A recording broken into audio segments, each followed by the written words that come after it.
Les habla el pastor Jorge Ortiz de parte de la Universidad Teológica Day Spring Theological University. En esta ocasión vamos a empezar una nueva clase que es la exégesis de la segunda de carta a los Corintios y ese soy yo, por supuesto. Y vamos a continuar o vamos a empezar con la primera parte.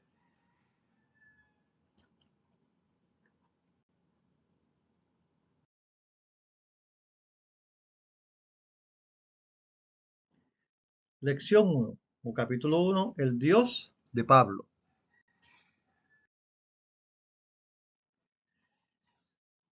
Los destinatarios a quien se le envía la carta.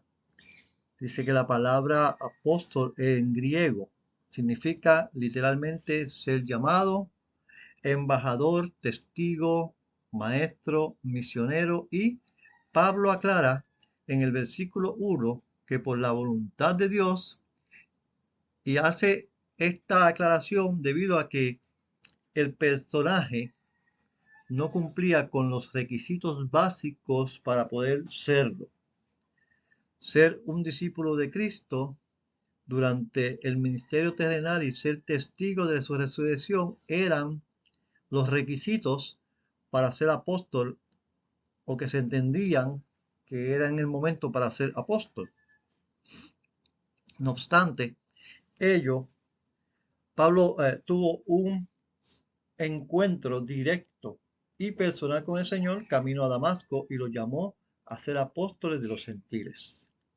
Pablo señala que es apóstol de Cristo, afirmación que usa repetidamente como una identificación. Al colocar el nombre de Timoteo en este primer versículo de esta carta, Pablo lo que pretendía firmemente es rebustecer la relación de los destinatarios con su estrecho colaborador. Gracia y paz a vosotros de Dios nuestro Padre y del Señor Jesucristo. Y este era el saludo habitual de Pablo y de otros autores del Nuevo Testamento a los cristianos que recibían sus correspondencias. Pablo reivindica su apostolado y quiere que sus lectores comprendan que él es, sin duda alguna, un embajador nombrado, enviado por Cristo, y que ellos pertenecen a la iglesia local y la iglesia universal de Jesucristo.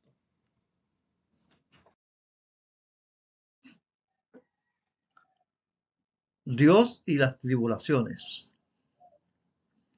Note que en el versículo dice que es el Padre de misericordia, o que Dios es el Padre de misericordia, es decir, que su naturaleza y conducta es la de un verdadero padre con sus hijos. La palabra misericordia se encuentra en plural. Dios no muestra su misericordia una sola vez, sino que en realidad Dios derrama sus misericordias sobre nosotros constantemente y sin cesar. En el versículo 4, Pablo destaca que ese Dios de toda consolación continuamente lo consuela a él y a todo el que quiera, o todo lo que están en sufrimiento. Con la palabra cualquier, Pablo usa esta expresión que comprende todos y cada una de las aflicciones que los corintios pudieran encontrarse. En la última parte del versículo 4, Pablo hace un paralelo con el amor de Dios. De la misma manera en que nosotros somos consolados por Dios, nosotros debemos consolar y demostrar el amor por los demás. En el versículo 5 aparece en primer lugar la palabra ¿por qué? Y esta palabra nos dice lo que este versículo va a decirnos, o sea, nos dice que este versículo lo que nos va a decir tiene una relación directa con los versículos anteriores, es decir, es una continuación de estos. Pablo hace referencia aquí a la tribulación que él mismo y otros están padeciendo como representantes de Cristo, Es entonces que este versículo aclara lo anterior.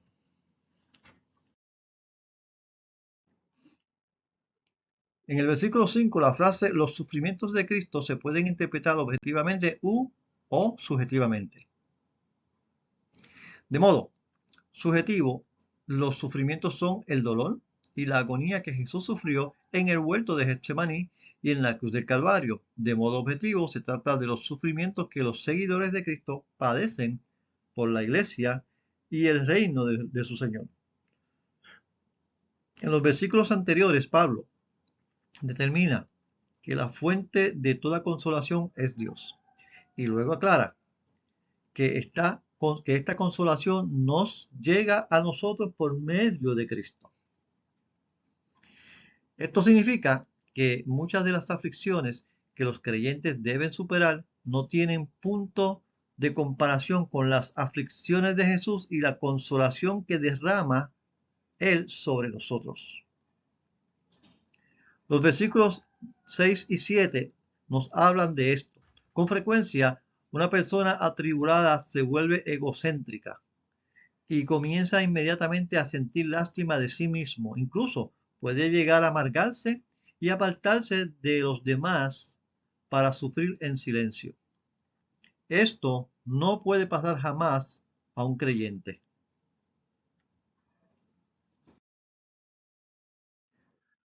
Dios utiliza las aflicciones y la aflicción y la consolación en la vida del creyente para estimular 4 cosas. Primero, para despertar el consuelo en el atribulado. Segundo, para despertar la salvación. Tercero, para despertar la resistencia. Y cuarto, para despertar compañerismo entre los creyentes. Cuando un creyente padece una tribulación, no debe amargarse, desalentarse, quejarse, solamente debe permitir que Dios lo consuele.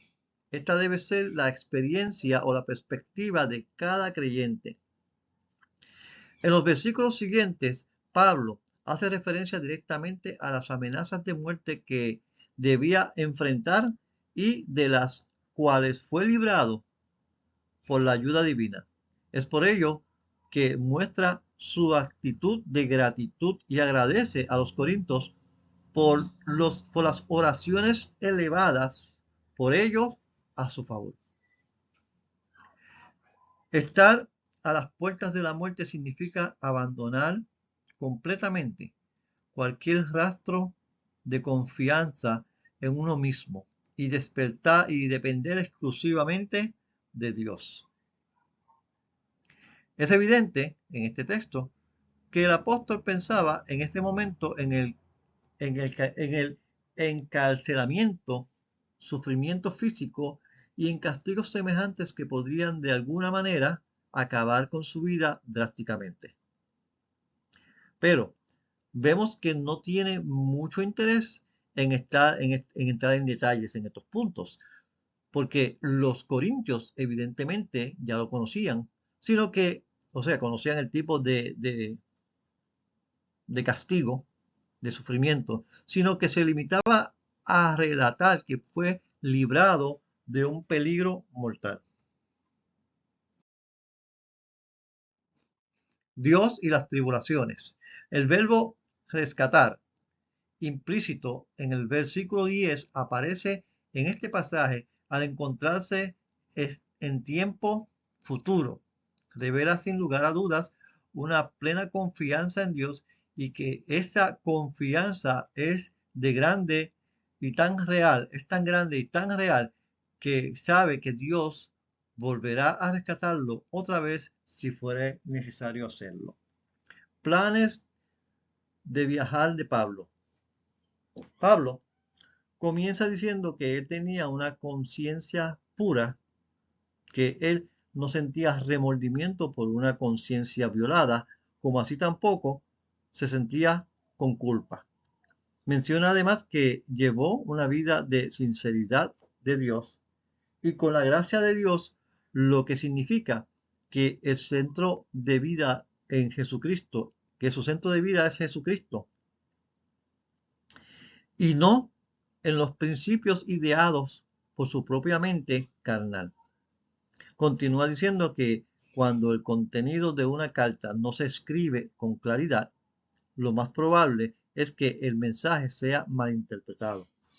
Dicho peligro fue evidentemente real cuando Pablo dirigió una carta que ya no existe a los corintios. Os he escrito por carta que no se juntéis con los fornicarios. Y fue malinterpretada y desechada. Ahora pues, requiere atención al mensaje que les envía y afirma que sus lectores están capacitados para entender cuánto tiene que decirles.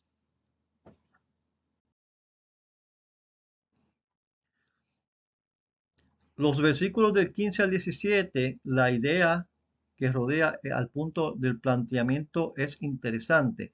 Pablo había combinado o cambiado de planes y con esto se había expuesto demasiado a la crítica por su indecisión. Lo que ocurrió en realidad se desconoce. Esto provocó que en la iglesia hubiera personas que dejaron de confiar en él, aduciendo que habían promesas que no se cumplían. Lo que Pablo da a entender aquí es que no todo en la vida está al alcance de nuestra voluntad, porque a veces Dios hace que las circunstancias impongan un impreciso cambio de planes o un imprevisto cambio de planes. Pablo aclara luego que sus palabras no eran palabras de un indeciso y que tampoco eran incoherentes y dice más, como Dios es fiel, como una fórmula de juramento de que sus palabras y sus predicaciones son absolutamente dignas de confianza y credibilidad. Él insinúa aquí que si los corintios ponen su confianza en Dios y en su palabra predicada, de la misma forma deben confiar en Pablo, incluso en sus cambios de planes.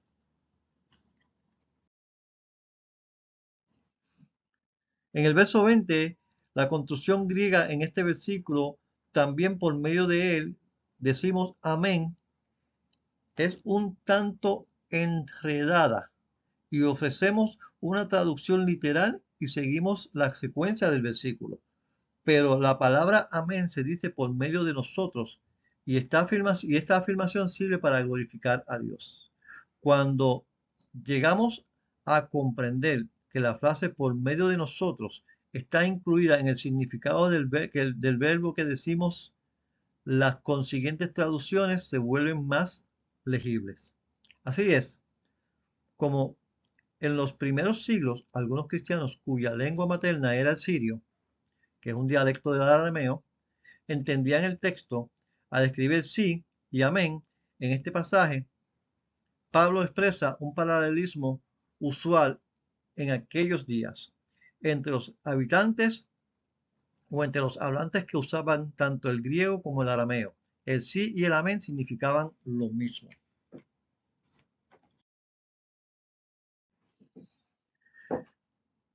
Del verso 21 al 22, Pablo concluye sus aclaraciones relacionadas a ofrecer razones de su fiabilidad. Además, enseña la doctrina de la Trinidad, destacando que Dios confirma a los creyentes, los unge en Cristo y los sella con su Espíritu Santo. Respecto a esto, podemos decir que Dios hace 4 grandes cosas por los creyentes. Primero, confirma, que significa hacer firme, incrementada, constante. Segundo, unge, que significa consagrado y calificado para servir a Dios. Tercero, sella, que significa marcar, acuñar, poner un sello. Y cuarto, da las arras del Espíritu. La palabra arras significan garantías, seguridad, depósito, pago. Entre los versos 23 y 24, Pablo recalca el pronombre yo y lo hace con el propósito de remarcar que es él y no sus colaboradores. Él apela a Dios. Pablo pone a Dios como testigo y con ello está insinuando que si no hubiera diciendo que si no estuviera diciendo la verdad, Dios tendría motivos para castigarlos, para castigarlo. Algunas personas en la iglesia se habían corrompido moral y doctrinalmente.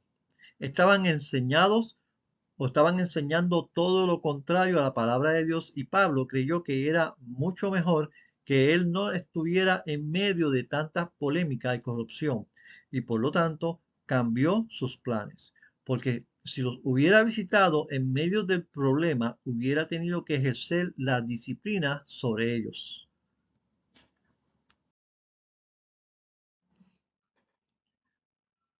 Como ministro de Dios, Pablo tenía autoridad espiritual sobre el bienestar de los corintios. Por consiguiente, se veía obligado a lidiar con sus pecados y vergüenzas. Tomando en cuenta la tensa relación entre los miembros de la iglesia, Pablo se dedica a señalar dos cosas. Primero, dos virtudes. Primero, fe y segundo, el gozo. Dice que se regocija que por la fe ellos permanecen firmes, porque el desarrollo de su fe provocaría una inmensa felicidad en Jesucristo. Fin. Lección 1 o capítulo 1, el Dios de Pablo.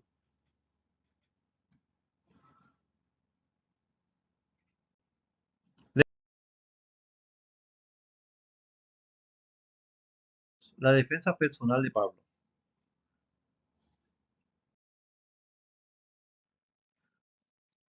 Las afiliaciones de Pablo se encuentran entre el verso 1 y 2 entre el verso 1 y 4 del capítulo 2.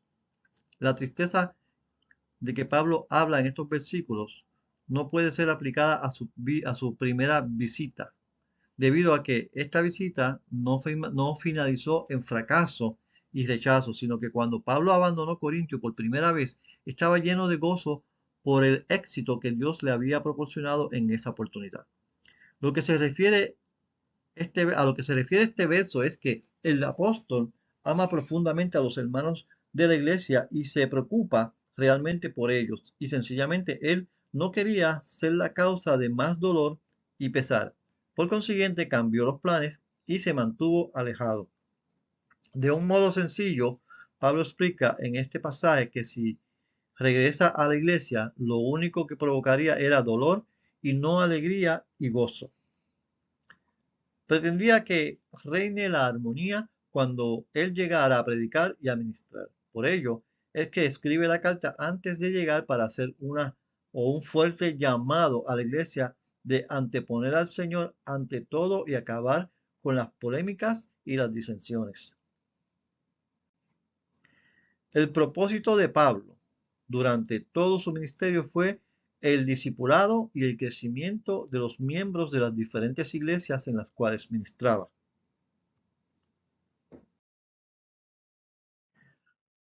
Pablo perdona al ofensor. Pablo, de manera muy atinada, se expresa acerca del problema que existía en forma indirecta para proteger así la identidad del ofensor y facilitar de esta manera su readmisión dentro de la iglesia. Algunos comentaristas creen que se hace referencia a un líder o cabecilla del grupo que estaba en contra de Pablo y de su ministerio. En esta parte de la carta se ocupa de la parte de la disciplina de la iglesia. Tiene suma importancia también para la iglesia de hoy día, porque los problemas que exigen corrección suelen ser muy similares, delicados y frecuentemente dolorosos. En este pasaje, la iglesia debe lidiar con un pecador que había cometido un pecado que afectó directamente a toda la congregación. Pablo había insistido en que la iglesia viviera con el ofensor y lo disciplinara adecuadamente. Hay dos elementos. La iglesia votó sobre el asunto y la mayoría estuvo de acuerdo Ellos sí disciplinaron al ofensor. El voto no fue unánime y si nos dice muchos, es decir, solamente la mayoría. Y el segundo punto es que algunas personas de la iglesia creyeron que la disciplina no fue lo suficientemente severa.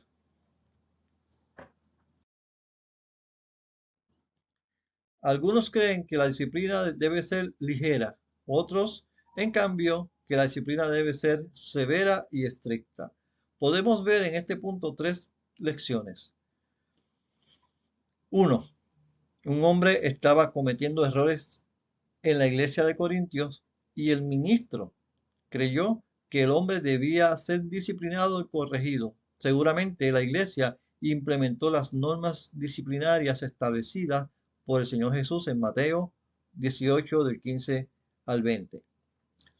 La iglesia sigue el consejo de su ministro y consideró el asunto debidamente y la mayoría de los miembros estaban de acuerdo, por lo tanto disciplinaron al ofensor. El punto 3, no todo el mundo estuvo de acuerdo con la disciplina. Sin embargo, la iglesia sí disciplinó al hombre a pesar de las diferencias de opiniones. Pablo les aconseja a sus lectores que sean misericordiosos con el, con el penitente pecador y que no prolonguen la duración de su castigo ahora que se había arrepentido. Con respecto al transgresor, los corintios debían cambiar de opinión y pasar de la expulsión a la aceptación, de la condenación a la restauración, del juicio al perdón y de la indignación al estímulo. Si hay arrepentimiento genuino, también debe haber reintegración completa.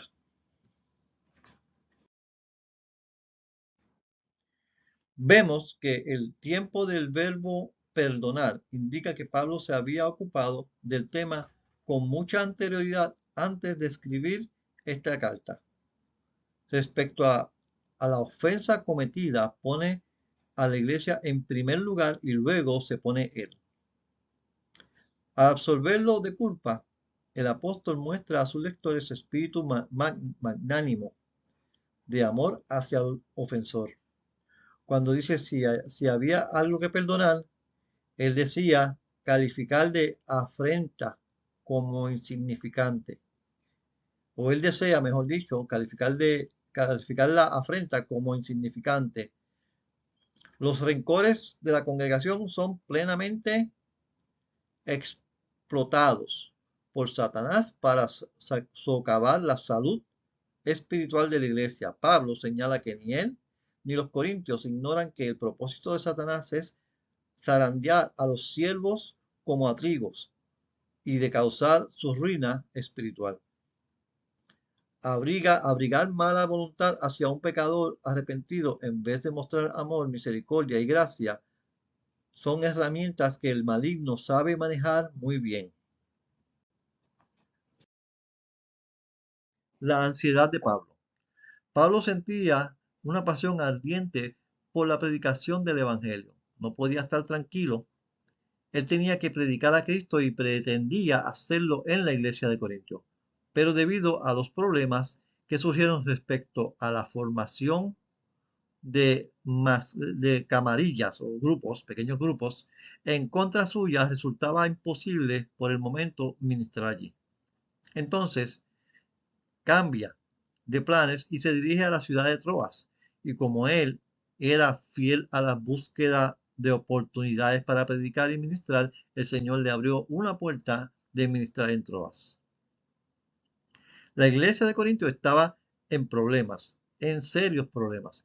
Y como sucede con cualquier ministro fiel, su corazón estaba con todos los perjudicados. No llegaban noticias alguna de Tito sobre el bienestar de la iglesia de Corinto. Pablo estaba sumamente ansioso y preocupado, y como dice en el texto, no tuve reposo en mi espíritu. Partió hacia Macedonia buscando a Tito. Triunfantes en Cristo. Pablo estalla de gratitud a Dios Las noticias eran grandiosas. La iglesia había respondido adecuadamente y se experimentó una renovación. Esto provocó que Pablo se sumiera en una acción de gracias. Él le dio gracias a Dios por el triunfo glorioso que él siempre da a Cristo por medio de los fieles. Lo que Pablo ilustra aquí es el triunfo de Cristo. Vemos 4 puntos importantes que señalar. Primero, es Dios el que hace que el ministro triunfe. Segundo, que es Dios siempre hace que el ministro triunfe sobre los ataques y los problemas. Tercero, el triunfo del ministro es en Cristo y solo en Cristo. Y cuarto, Dios usa al ministro para llevar el conocimiento de Cristo a todas partes. En los verbos 15 y 16, la ilustración es la de una flor, que es un grato olor para los hombres. Por consiguiente, la flor es aceptada por los hombres de buen agrado. El ministro es entonces grato olor para Dios. Por consiguiente, el ministro es acepto delante de Dios. El ministro es valioso, muy valioso para Dios. Se encuentra bajo su abrigo y el cuidado eterno del Señor.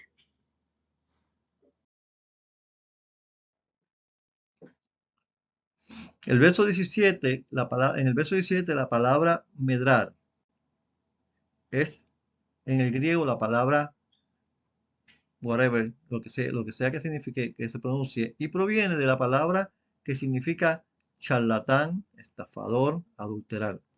Reducir o contaminar a la persona de Dios quiere decir mezclar el evangelio con otras cosas inmundas o mundanas, como ideas personales, especulaciones, ideas religiosas o novedades. Dice en cambio el hombre calificado es sincero. Quiere decir que las intenciones del ministro son puras y no adulteradas, que es intachable, impecable, a la inspección de cualquiera. Agrega además que el hombre calificado es de Dios. Es llamado, encomendado y enviado por Dios y para Dios. Vive delante de Dios, siendo consciente de su presencia y sabiendo que vive y se mueve constantemente delante de Dios. Me disculpan los perritos, pero los tengo cerquita. Fin de la defensa personal de Pablo. Lección 2.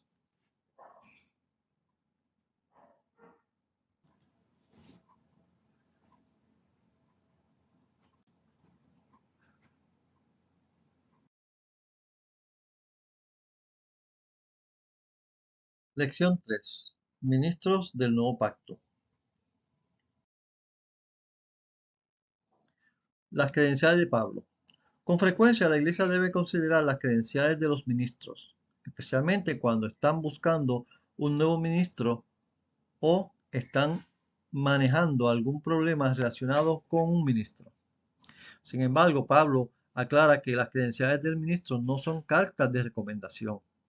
En Corintios se acusaba a Pablo de orgulloso y arrogante, de aliarse, de recomendarse a sí mismo, de acuerdo como si fuera él mismo el representante de Dios. Él acababa de explicar que no medraba falsificación de la palabra de Dios como lo hacían otros, sino que su ministerio estaba basado en un verdadero llamado de Dios. Los hombres confían en cartas de referencias o de recomendación, pero estas no siempre son exactas o ciertas. Por consiguiente, no se conoce realmente a una persona hasta que demuestre quién es en algún campo del ministerio. En el versículo 2, Pablo dice que los creyentes de Corinto estaban escritos en su corazón, demostrando con ello de qué manera se preocupaba grandemente por la iglesia, siempre estaba orando por ellos. Las personas son mucho más importantes que las cartas de referencias. La verdadera carta de referencia del ministro es el amor hacia las personas que se desinteresan,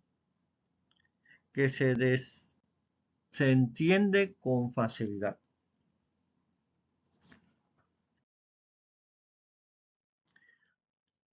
En el verso 3, Pablo repite y desarrolla la tendencia de su pensamiento en el versículo anterior. Declara que los cristianos de Corinto son un testimonio vivo del Señor y por consiguiente una carta viviente. Luego afirma que Cristo es el autor, es decir, no Pablo, sino Cristo fundó la iglesia de Corinto. Pablo mismo sirve de correo de esta epístola y actúa a su vez como ministro de la iglesia de Corinto. Cristo es el autor y Pablo es el cartero. Pablo declara dos elementos que son significativos sobre su ministerio. Primero, Cristo lo hizo competente para el ministerio.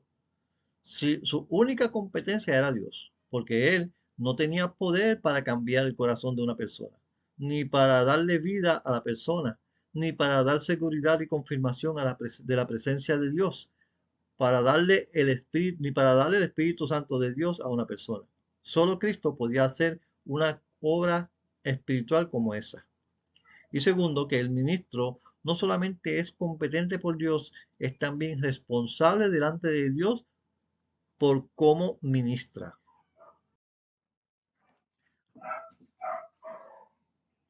Su nuevo pacto. En el Antiguo Testamento Dios habla, o Dios había hecho un pacto viejo entre él y el hombre, que aquí se domina el pacto de la letra. Esto quiere decir sencillamente el pacto de la letra o pactos de la ley. Desde la existencia de Cristo se ha establecido un nuevo pacto con el hombre, que aquí se llama el nuevo pacto del Espíritu. Pablo introduce la palabra nuevo pacto, el cual Jeremías profetizó. Jesús mencionó en la institución de la Cena del Señor y el autor de Hebreos atribuyó a Cristo. Es incorrecto pensar que Pablo se está refiriendo a la forma del Nuevo Testamento en su forma rudimentaria. Pablo enfatiza no el canon, sino el pacto que Dios había hecho con sus pueblos. La palabra canon significa o regla en griego, y es la regla por la cual, cuando se habla del canon bíblico, se habla de la regla por la cual se rige las escrituras para demostrar cuál es de Dios, cuál no es de Dios y cuál debe ir en la Biblia, cualquier libro no debe ir en la Biblia. Me disculpa nuevamente por los perritos. Aleluya. Pablo fue elegido para ser mediador y profeta del nuevo pacto entre los corintios. Es digno de mencionar el paralelismo que hace entre Moisés y Pablo como siervos del antiguo pacto y del nuevo. La gloria del viejo pacto se ilustra perfectamente a través de las experiencias de Moisés al recibir la ley de Dios. Si el viejo pacto que ministraba muerte era glorioso, ¿cómo el ministerio del Espíritu que el Espíritu no será más glorioso? La respuesta es obvia. El ministerio del Espíritu debe darle vida a los hombres y debe darle poder para vivir la vida. La vida es mucho más gloriosa que la muerte. El viejo pacto o la ley traía condenación, el nuevo pacto trae justificación. Pablo se refiere así como una persona que ha dejado atrás la lectura del antiguo pacto y se ha adherido completamente al nuevo pacto. Pablo continúa diciendo que que el nuevo pacto da una esperanza tan gloriosa que el ministro de Dios puede proclamarlo claramente, clara y fuertemente, y la razón se debe a que el nuevo pacto es dado por el Espíritu. Es un mensaje claro. Se ilustra luego con Moisés el velo sobre el mensaje. Cuando las personas vieron la tal gloria o la gloria de Dios resplandeciente en el rostro de Moisés, éste tuvo que colocarse un velo que tapara su rostro. ¿Por qué? Porque las personas se retiraban de la gloria de Dios, porque las personas no debían ver desaparecer la gloria de Dios del rostro de Moisés. Esta es una ilustración de cómo el hombre ve el viejo pacto o la ley y quiere obedecerla para agradar a Dios, entonces obra y obra por cumplir la ley y en realidad se encuentran cegados del mensaje o al mensaje. El velo del viejo pacto se retira solamente cuando una persona se convierte al Señor. Cuando una persona se convierte realmente a Cristo, allí se muestra cómo Jesucristo es la gloria de Dios y el fin y propósito del cumplimiento de la ley.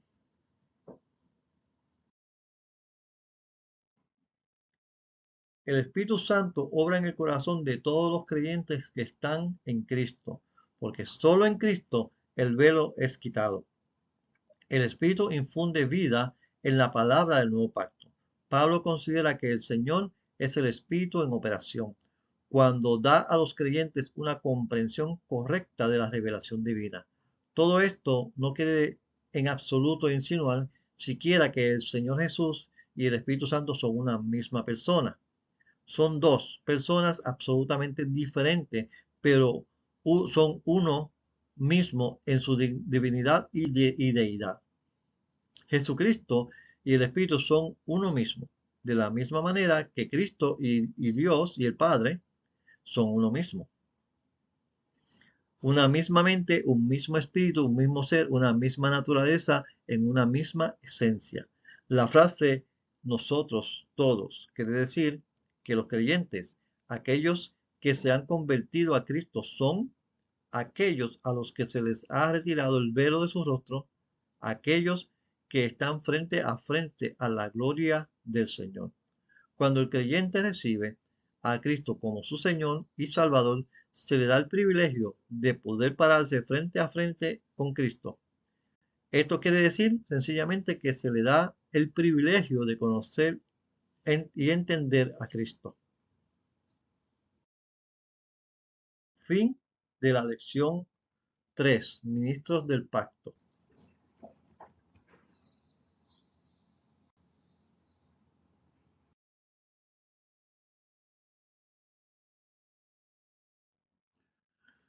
Lección 4. El ministerio, sus exigencias y esperanzas.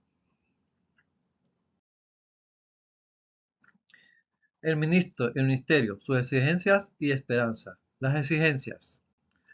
El ministerio exige constancia, que el ministro nunca desmaye.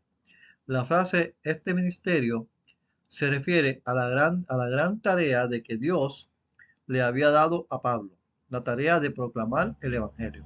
El mensaje es que ahora el hombre puede tener una relación personal y gloriosa con Dios. El ministro no se rinde porque ha recibido misericordia. El verbo desanimarse no se refiere a cansancio físico, sino a abatimiento espiritual. Este verbo griego siempre aparece en el Nuevo Testamento con una particular negativa con el propósito de resaltar una conducta positiva. El ministro exige honestidad, o el ministerio exige honestidad e integridad en la vida y en el ministerio. El ministro debe renunciar a lo oculto y vergonzoso, es decir, las cosas ocultas y vergonzosas que deshonran la vida de los hombres, que ocasionan escándalos y problemas, no deben nunca exigir o existir en la vida del ministro. Continúa diciendo el texto que no debe adulterar la palabra de Dios. Esto significa falsificar, alterar, por el simple hecho de que se trate de la palabra de Dios y no la del hombre.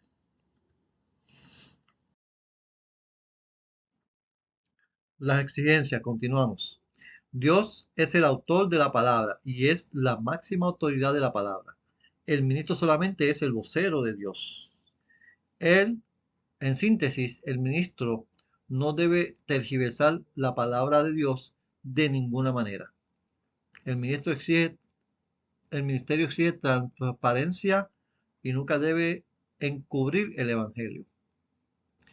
Los adversarios de Pablo lo acusaban de presentar un evangelio encubierto e ineficaz.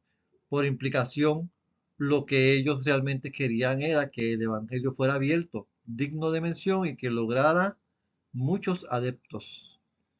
La acusación que sus oponentes lanzan contra él no era nada frívola, pues la fuerza concesiva de, de las tres primeras palabras a ella, y si incluso había de un hecho o habla de un hecho y no de una invención. Damos por sentado que esta acusación despertó la atención de Pablo, quien en este versículo reacciona con una verdad rotunda. Muchos en Corintios no querían aceptar este evangelio, por ello permanecían encubiertos para ello. La causa del encubrimiento no radica en el evangelio mismo, que estaba lo suficientemente claro, sino en los oyentes que rechazaban el mensaje de Cristo, como hoy en día. El ministerio exige servidumbre, exige que se predique a Cristo y sirvamos al hombre, no a nosotros mismos. Pablo predica a Cristo y solamente a Él. Jesús es el Señor y los apóstoles son sus siervos. Asimismo, el ministro debe ser un esclavo para otros, que les sirva y les ministre. Debe dedicarse a la persona de la misma manera que un esclavo a su amo. Jesucristo se convirtió en nuestro siervo. Se sacrificó todos los días y lo hizo por nosotros. El ministerio exige conversión personal. Exige que la presencia misma de Dios resplandezca en el corazón de una persona. La razón por la cual o por la que Pablo predicó a Jesucristo, es decir, es que Dios había resplandecido en su corazón y lo había convertido. La conversión es obra de Dios. Es Él quien resplandece en nuestro corazón y nos convierte. La conversión es buscar la gloria de Dios en el rostro de Jesucristo.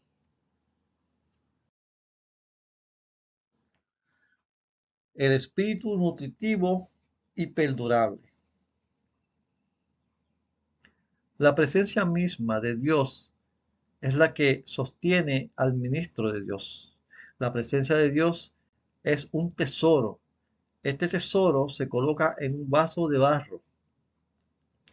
Dios entra en nuestro cuerpo, un cuerpo que es como un vaso terrenal hecho de arcilla o cerámica. Y el propósito de Dios de entrar en esos vasos frágiles y vulnerables es demostrar su poder superando todas nuestras debilidades, incluso hasta la propia muerte. La frase "pero tenemos" se refiere no solamente a Pablo, sino a todo aquel que haya recibido y tomado la profesión de las buenas nuevas o posesión de las buenas nuevas del Señor Jesucristo. Este tesoro consiste en el mensaje del Evangelio que hemos recibido del Señor Jesucristo. Pablo usa una ilustración de la vida diaria, vasijas de barro, en la que se guardan desde cosas que casi no tenían valor hasta cosas muy importantes. Dado a que los jarros, ollas y las vasijas se hacían de barro, eran muy frágiles y fáciles de romperse. Debido a esto, eran artículos baratos y eran descartados fácilmente. El ministro experimenta todo tipo de problemas y presiones. En ocasiones puede sentirse atribulado y presionado, o como si fuera una carga muy pesada o como si una carga muy pesada estuviera presionándolo y estuviera a punto de aplastarlo. Pero Dios entra en juego y lo salva de la angustia y de la presión. La presencia y el poder de Dios sostiene a sus ministros.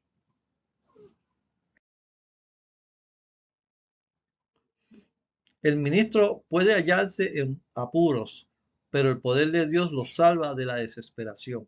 El ministro puede estar perseguido, sin embargo, Dios nunca renuncia ni abandona a su siervo, nunca lo deja. La lista de 8 principios griegos en los versículos 8 y 9 muestra un creciente grado de severidad desde pasar por la tribulación hasta el peligro de la destrucción. Pablo es capaz de superar todas estas pruebas porque sabe que Dios le concede un poder extraordinario. El ministro debe llevar en su propio cuerpo la muerte de nuestro Señor Jesucristo y debe hacerlo en todo tiempo. Muerte quiere decir que Pablo estaba muriendo para sí mismo día a día. Cuando Jesús vino a este mundo, vino a garantizar una justicia perfecta para el hombre. Para obrar eso, tuvo que vivir una vida impecable. Tuvo que hacer luchar contra el pecado de todos los días. Tuvo que morir a sus propios deseos y vivir para Dios. Un verdadero ministro del Evangelio debe morir diariamente para poder ver a Cristo en su cuerpo. Pablo se negó a sí mismo para que se pudiera ver la presencia de Cristo venciendo a la carne, a las tentaciones y a sus pasiones. El Señor Jesús, resucitado, fortalecía a Pablo por medio de la renovación continua de su vida. Pablo sabía que otros también sufrían sufrirían y pasarían por las persecuciones y las aflicciones, pero Pablo habla en primer lugar de su propio sufrimiento, como es evidente en la palabra cuerpo, que aparece 2 veces en singular. De modo parecido, dice que él lleva en su cuerpo las marcas de Jesús. El espíritu de fe sostiene al ministro. Su fe no le permite desalentarse de modo que abandone su ministerio y caiga en las profundidades de la desesperación. No, por encima de todas esas cosas, lo único que el ministro quiere es estar con Jesús. Por lo tanto, ese día glorioso, el día de la resurrección de entre los muertos, siempre está delante de sus ojos. El ministro lo sufre todo y soporta todo.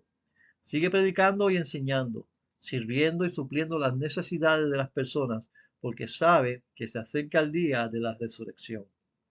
Pablo inserta aquí la expresión con Jesús, lo cual no significa que Jesús fue resucitado otra vez o vaya a ser resucitado otra vez, sino que Jesús, como primicia de todos, de todo su pueblo, garantiza nuestra resurrección.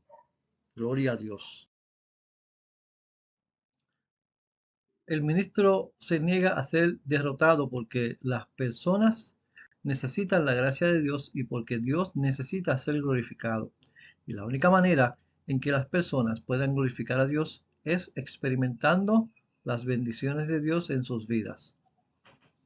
El ministro no desmaya ni se rinde, sino por el contrario, se renueva día a día cuando se acerca a Dios. Pablo afirma que no se ha desanimado, aunque su cuerpo está desgastado por los sufrimientos que ha tenido que soportar, su espíritu está íntegro, fuerte y optimista. Lo importante no era su comodidad física, sino el ferviente celo por el Señor. Las tribulaciones del ministro son leves comparadas con la gloria que recibirá en el cielo. Nótese la frase peso de gloria. La ilustración aquí es la de una balanza, delante del ministro. Así él pesa en ella sus tribulaciones en un extremo y en el otro la gloria eterna que ha de recibir.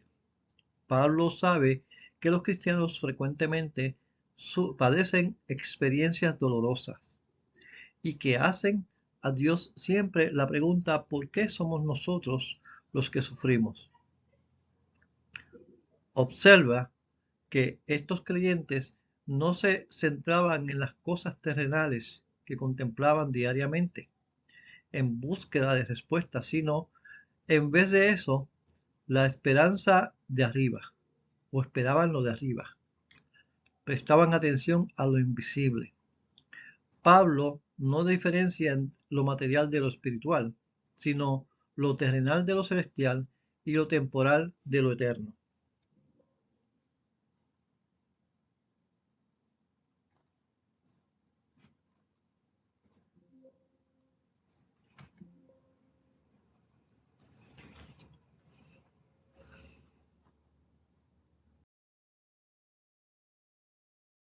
La esperanza y la seguridad. La primera seguridad que encontramos es la convicción concreta y personal de que tenemos una esperanza, una casa en el cielo. Nótese la palabra sabemos, que determina que se trata de una convicción firme y segura. No es una convicción que espera algo, sino que tiene conocimiento sin lugar a dudas de que Pablo tenía una casa en el cielo. El cuerpo terrenal se ilustra como una tienda de campaña que alberga al espíritu del hombre. Pero esta tienda es tan frágil y temporal que atraviesa los desgastes de esta vida, se deteriora y finalmente se disuelve. Es decir, el cuerpo del creyente muere. Pero sin embargo, el creyente no teme porque sabe que va a recibir una casa en el cielo y esta casa celestial dura para siempre. No sufre el desgaste. En los primeros 8 versículos, Pablo usa una serie de 3 metáforas: tiendas, vestiduras y vivienda.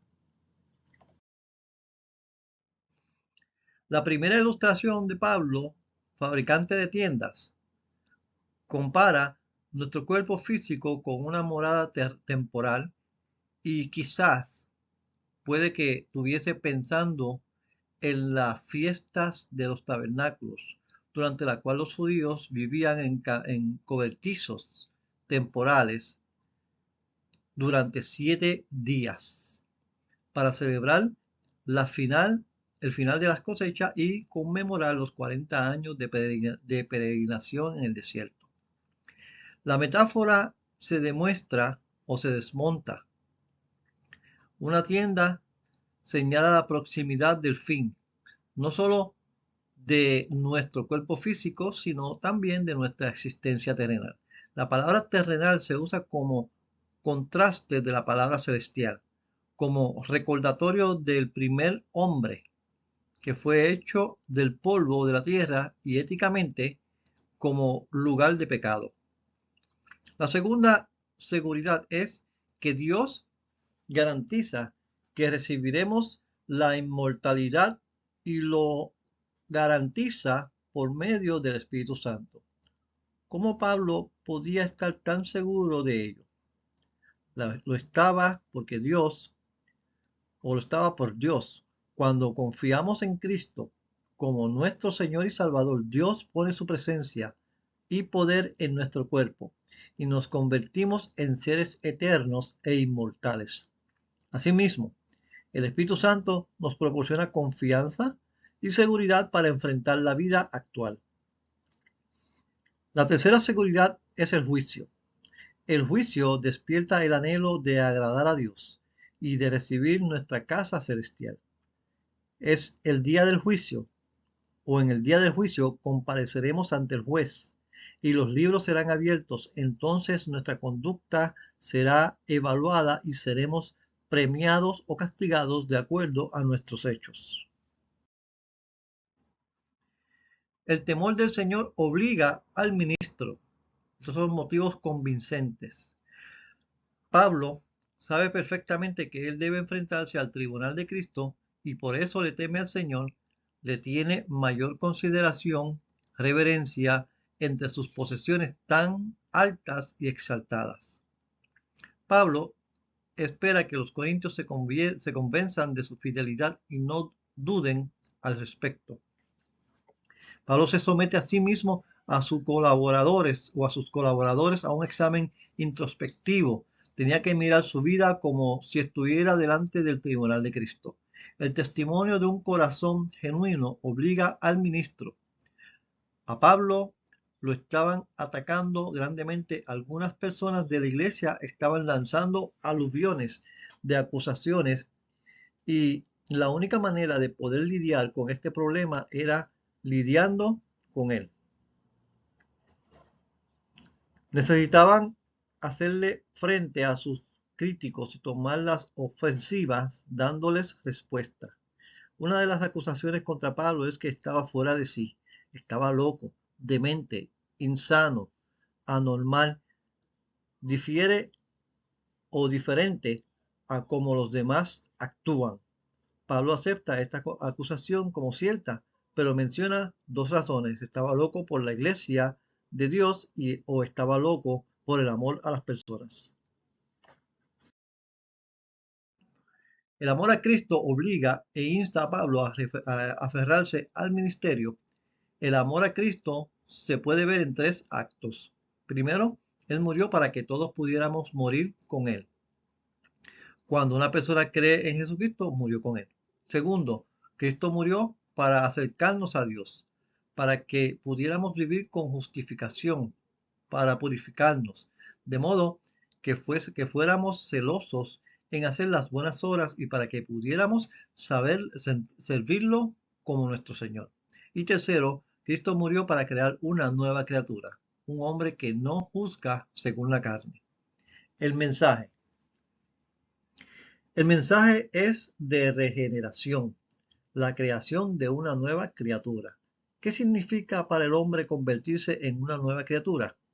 De modo sencillo, significa exactamente lo que dicen las escrituras al respecto. Él se convierte realmente a una nueva criatura en todo su ser, naturaleza, vida y conducta. Como hombre estaba muerto para Dios, como nueva criatura está vivo para Dios. Como hombre no tenía relación con Dios, como nueva criatura se le da una relación personal con Dios. Como hombre no estaba seguro acerca de Dios, como nueva criatura está abundantemente seguro acerca de Dios. Como hombre está viviendo en el pecado. Como nueva criatura vive en justificación. Como hombre tuvo que enfrentarse a la muerte. Como nueva criatura nunca tiene que morir. Como hombre estaba condenado al juicio y separación eterna de Dios. Como nueva criatura está destinada a vivir eternamente en la presencia de Dios. Es este estar en Cristo lo que hace de una persona una nueva criatura. Cuando una persona cree realmente en Cristo, Dios lo coloca y lo ubica en Cristo en todo cuanto es.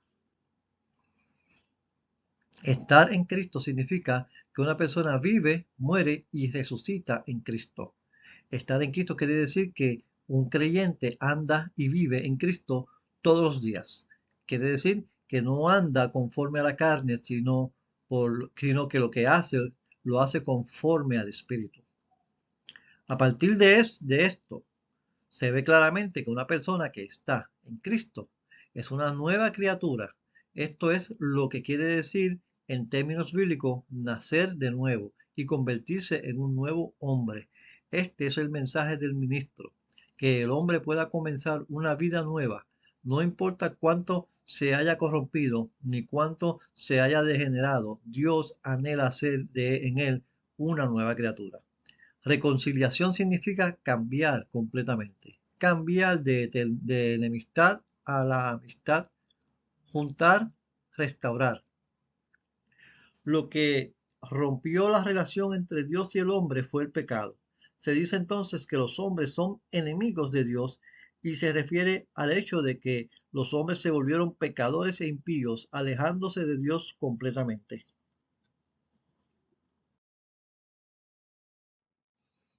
Dios no nos reconcilió y nos salvó cuando éramos santos y justos, sino cuando éramos sus enemigos, que los ignorábamos y los rechazábamos en incontables ocasiones y necesitábamos ser reconciliados. Él fue quien tomó la iniciativa para restaurar la relación. Nos dio a su único y unigénito Hijo para que muriera en la cruz por la remisión de nuestros pecados. Nos permitió que pudiéramos entrar en su presencia y nos garantizó la vida eterna. Hizo todas las cosas nuevas, restaurándolas a su estado original, su gloria y propósito. Nos reconcilió consigo mismo, haciendo que Cristo pagara el castigo por el pecado. A los ministros se les da el más grande de los títulos, embajadores de nuestro Señor Jesucristo, o embajadores en el nombre de Cristo. Los embajadores son personas mandadas como enviados oficiales para representar a quien los envía. Siempre el embajador permanece o pertenece a quien lo envió. Existe solo con el propósito de aquel que le envió. Posee toda la autoridad y el poder de quien lo envió y es enviado con el mensaje directo de quien lo envía. El embajador ha sido comisionado por Dios para representar al Rey de Reyes y Señor de Señores ante la gente a quien ha enviado. En el versículo 21, uno de los mejores resúmenes que podemos encontrar en todas las escrituras respecto al significado concreto del Evangelio de Cristo es el siguiente. El mensaje de este versículo es increíble. Es un mensaje de redención, de sustitución de pecado, proclamando o proclama el increíble amor de Dios por nosotros. Resulta muy difícil que el hombre pueda entender lo que Dios pudo hacer, que Cristo se convirtiera en pecado por nosotros. Cristo no conoció pecado. Una de las razones por las que Jesucristo vino a la tierra, es para vivir una vida de perfecta obediencia al Padre. Como el hombre nunca violó la ley de Dios, nunca fue en contra de su voluntad. Además, el versículo nos dice que por nosotros lo hizo pecado, lo que implica que Él era absolutamente necesario. Porque el hombre necesitaba más que una simple justificación. Por consiguiente, hubo que ocuparse de la condenación del juicio contra el pecado. Dios lo hizo poniendo todos los pecados del hombre en Cristo. Todo o toda culpa y la condenación del pecado sobre la persona de su Hijo. Cristo se convirtió en nuestro sustituto al ocupar nuestro lugar ante Dios para recibir el castigo que nosotros merecíamos. Cristo pagó el pecado cuando se vio separado de Dios y murió físicamente en la cruz. Jesús cargó con nuestros pecados y por su expiación nos convirtió en beneficiarios de la justicia divina. La buena noticia de la muerte de Cristo consiste en que nuestro pecado, que nos apartaba de Dios, ha sido quitado. Él nos acepta como si nunca hubiéramos pecado, porque por la muerte de Cristo nos declara inocentes. Fin de la lección 4, el ministerio, sus exigencias y esperanza. Y este es el final de la primera parte del libro, la segunda, de exégesis de la segunda epístola a los Corintios. Les recuerdo que debemos, o sea, los estudiantes deben leer todo el libro, aunque aparentemente está puesto casi todo el libro en los PowerPoint, pero no está todo el libro. Hay ciertas cosas que se han dejado intencionalmente porque ustedes tienen que leerlo y tienen que, o los estudiantes deben leerlo y deben hacerse de la lección ellos mismos. Dios les guarde, Dios les bendiga, la paz del Señor sea con cada uno de ustedes. Amén.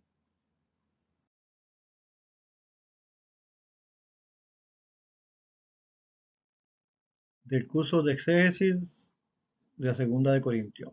Bien.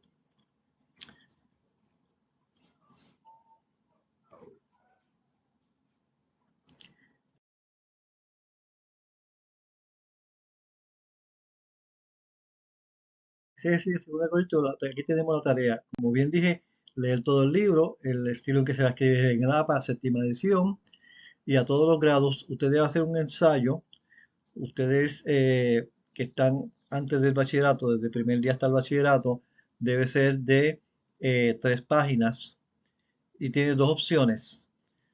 Perdón, debe ser de 5 páginas y tiene dos opciones.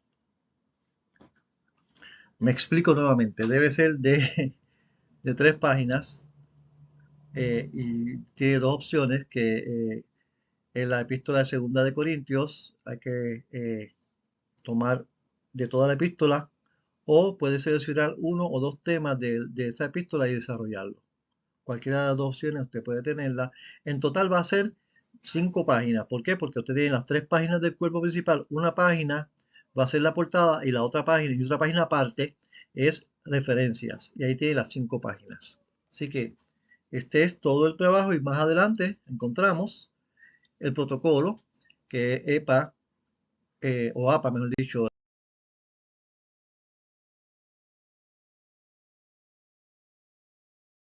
Este es el protocolo de la tarea. Creo que está bastante fácil. Cualquier pregunta me la pueden hacer a través del chat o pueden escribirme a jorge.ortiz.dcu@gmail.com. Dios les bendiga, Dios les guarde, la paz del Señor sea con cada uno de ustedes. Nos vemos en la próxima clase.